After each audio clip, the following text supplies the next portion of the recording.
Então, pessoal, vamos continuar o nosso conteúdo de glicólise, sendo que nessa parte agora a gente vai falar realmente a respeito da via, ou seja, nós vamos falar a respeito de cada uma das reações que acontecem para que a via glicolítica ocorra.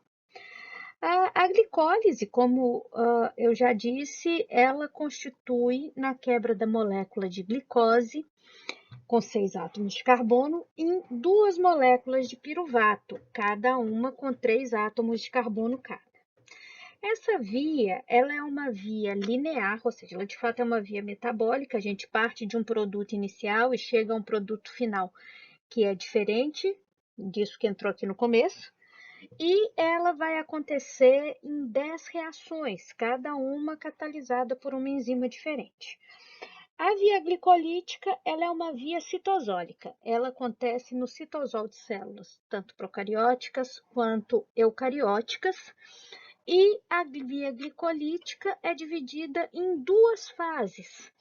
Uma fase que é denominada de fase preparatória, que é a fase na qual a molécula de glicose ela vai sofrer modificações químicas que vão permitir que nas etapas subsequentes essa molécula de glicose gere energia, e a fase de pagamento, que é a fase na qual há geração de energia propriamente dita. Então, vamos ver cada uma das etapas para que uma molécula de glicose, com 6 átomos de carbono, seja convertida a 2 moléculas de piruvato, cada uma com 3 átomos de carbono. Bom, então, a primeira reação da via glicolítica é a reação pela qual a molécula de glicose, que está representada aqui, vai receber um grupamento fosfato no seu carbono 6. Então, aqui, ó, carbono 1, 2, 3, 4, 5, 6, sendo que esse grupamento fosfato será proveniente de uma molécula de ATP, que então será convertida em ADP, formando glicose 6-fosfato. A enzima que catalisa essa reação é a exoquinase, e essa enzima, ela tem magnésio no seu sítio ativo. A gente observa que esse cofator, o magnésio, ele é um cofator de carga positiva, e vocês vão ver que ele vai ser utilizado como cofator em muitas das enzimas que são usadas na via glicolítica, e justamente o fato dele ter carga positiva é o que permite que no sítio ativo da enzima, no caso da exoquinase, ligue-se moléculas com carga negativa. No caso aqui, por exemplo, o ATP, que pela presença de 3 grupamentos fosfato, ele vai apresentar cargas negativas. A, a exoquinase, embora a gente fale assim, a primeira reação da via glicolítica ela é catalisada pela exoquinase. A gente tem um grupo de enzimas que são exoquinases, é uma família de isoenzimas. O que são isoenzimas? São enzimas que apresentam estruturas diferentes, mas a mesma atividade enzimática. E por apresentar essas estruturas diferentes, elas vão apresentar eficiências catalíticas diferentes, KM diferente, ou seja, elas vão ter funcionamento um pouco diferente. No caso, por exemplo, da exoquinase que age no fígado, ela é denominada glicoquinase. E ela vai ser, por exemplo, uma exoquinase com atividade que ela é uma eficiente como a exoquinase, mas ela tem uma afinidade muito menor pela glicose, o que significa que no fígado a glicoquinase só vai agir quando a concentração de glicose for muito alta. E isso faz com que o fígado só metabolize glicose em uma situação na qual a gente tenha uma alta concentração de glicose dentro das células hepáticas. Uma outra questão aqui diz respeito à fosforilação do intermediário da glicose, e isso é importante a gente pensar um pouco por que isso acontece. Como vocês sabem, as moléculas sem carga, como essa molécula de glicose está aqui, elas atravessam a membrana plasmática de forma relativamente fácil. Então, imagina, a glicose entra na célula através de um transportador, mas ela poderia deixar a célula também com relativa facilidade. E a célula, o que ela quer é garantir que, uma vez que a glicose esteja dentro dela, ela não seja novamente liberada. E isso é garantido pelo processo de fosforilação. Ou seja, quando a molécula de glicose ela recebe um grupamento fosfato aqui no carbono 6, ela dá origem à glicose 6-fosfato, com carga negativa, e essa molécula não deixa facilmente o ambiente intracelular. Em seguida, na próxima reação da via glicolítica, a molécula de glicose 6-fosfato, que é uma aldose, ela vai ser isomerizada, dando origem a uma cetose, que é a frutose 6-fosfato. Novamente, numa reação catalisada por uma enzima, que é a fosfoequisose isomerase, que tem magnésio no seu sítio ativo, que favorece a ligação desses intermediários, que são intermediários com carga negativa.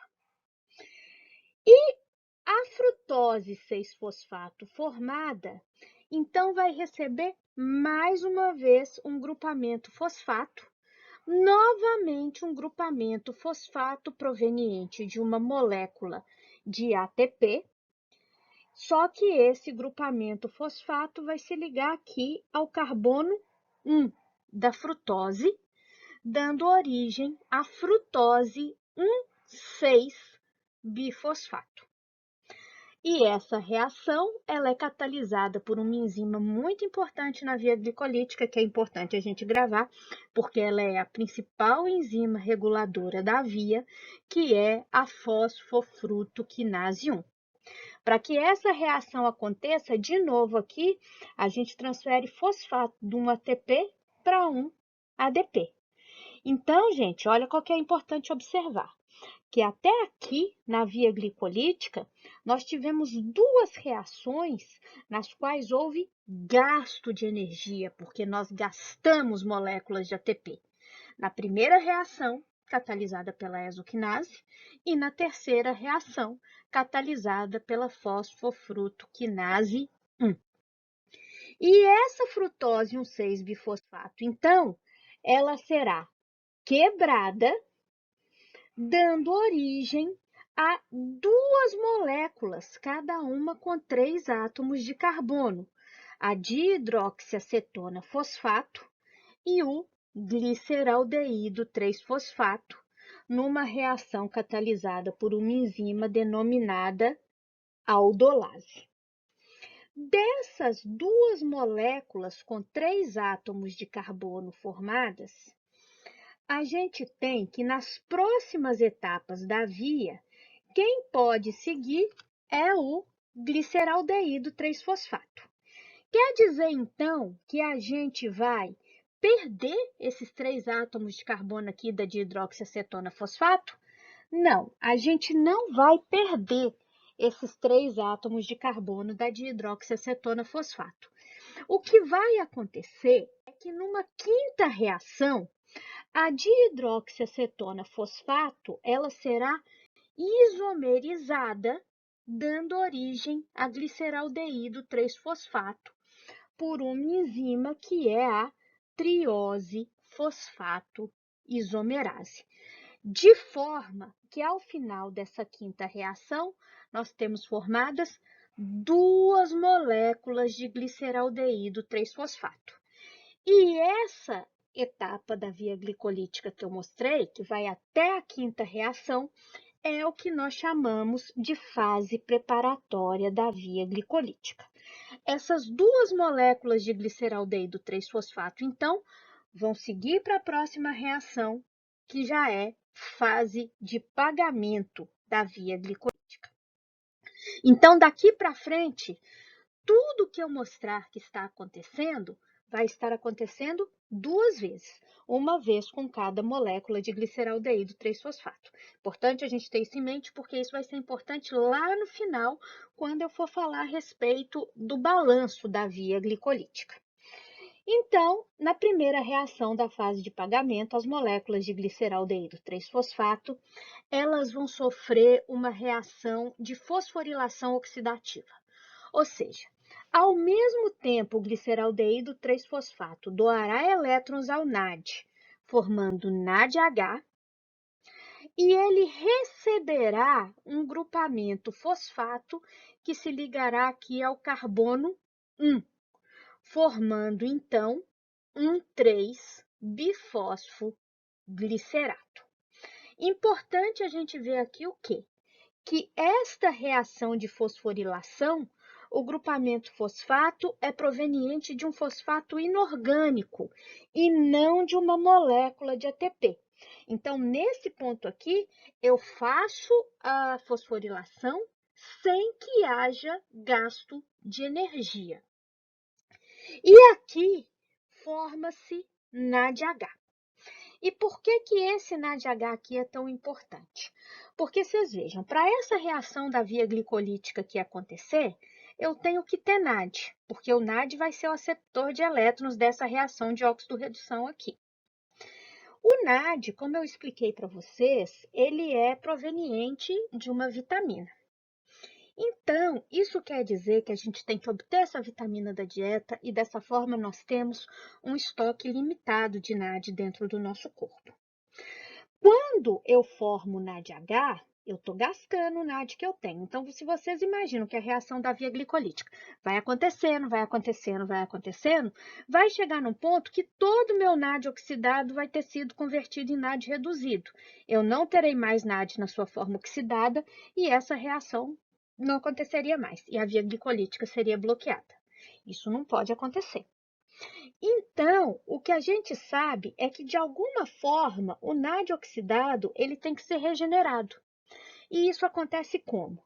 Isso acontece quando o NADH doa os elétrons que ele recebeu para uma outra molécula e ele vai ser, então, reconvertido a NAD, que vai poder ser utilizado novamente, novamente, novamente, novamente. Para quem que o NADH doará esses elétrons? Isso vai depender do estado metabólico da célula. Se a célula está em condição aeróbica, o NADH doa os elétrons à cadeia transportadora de elétrons, cujo aceptor final é o oxigênio. Caso a célula esteja em condição anaeróbica, vai acontecer um outro processo para o NAD ser regenerado, que é o processo de fermentação, do qual eu vou estar falando adiante.